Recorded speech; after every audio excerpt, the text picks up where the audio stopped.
Software ఉద్యోగంలో వచ్చే జీతం చాలేదో ఏమో గంజాయి డాన్ గా అవతరించింది ఓ మహిళా మాజీ టెకీ.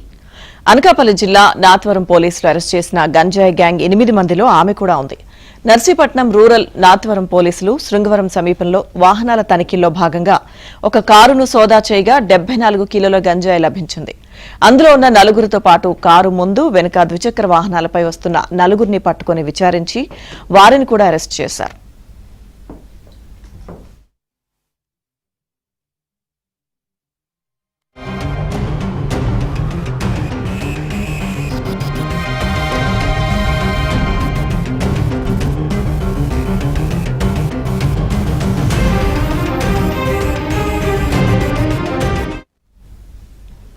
నిందితుల్లో 3 మహిళలుండగా ఇందులో గాదే రేణుకది విజయనగరం జిల్లా సంతకవటి మండలం మోదుగులపేట. బీటెక్ చదువుకున్న ఆమె గతంలో ఏడాది పాటు బెంగళూరులో సాఫ్ట్వేర్ ఇంజనీర్గా పనిచేసింది. ఆ తర్వాత సులువుగా డబ్బు సంపాదించాలంటే గంజాయి వ్యాపారమే మేలని భావించి కొంతమందితో ముఠా ఏర్పాటు చేసుకుని గంజాయి వ్యాపారం చేస్తుంది. ఏడాది కాలంగా నర్సీపట్నం శారదానగర్లో ఓ ఇల్లు అద్దెకి తీసుకుని గంజాయి వ్యాపారం చేస్తుంది.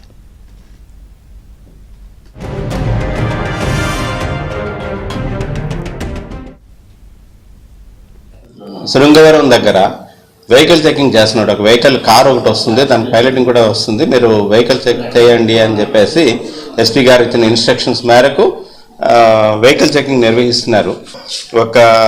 ముందొక స్కూటీ ఒకటి పైలట్ చేసుకుంటూ ఒక 2 మగవాళ్ళు, అలాగే ఒక కార్ ఒకటి, అట్లాగే వెనకాల ఇంకొక స్కూటీ కూడా ఇంకొక 2 వస్తుండగా మన టీం అంతా కూడా వాళ్ళని ఇంటర్సెప్ట్ చేయడం జరిగింది. ఈ కార్లోని ఒక సుమారుగా 74 కిలోల గంజాయి ఉందండి. 3 లేడీస్ ఉన్నారు. అలాగే ఒక డ్రైవ్ చేస్తున్న ఆయన కూడా సూర్య కాళిదాస్ అని చెప్పేసి, గాదే రేణుక అని చెప్పి 18,50,000 రూపాయల గంజాయి, కారు ఒకటండి, అలాగే 2 స్కూటీసు, అలాగే ఒక 8 సెల్ ఫోన్లు కూడా మనం సీజ్ చేయడం జరిగింది. టోటల్గా 33,10,000 రూపాయలు ప్రాపర్టీ మనం సీజ్ చేయడం జరిగింది. 8 మంది ముద్దాయిల్ని కూడా పట్టుకోవడం జరిగింది.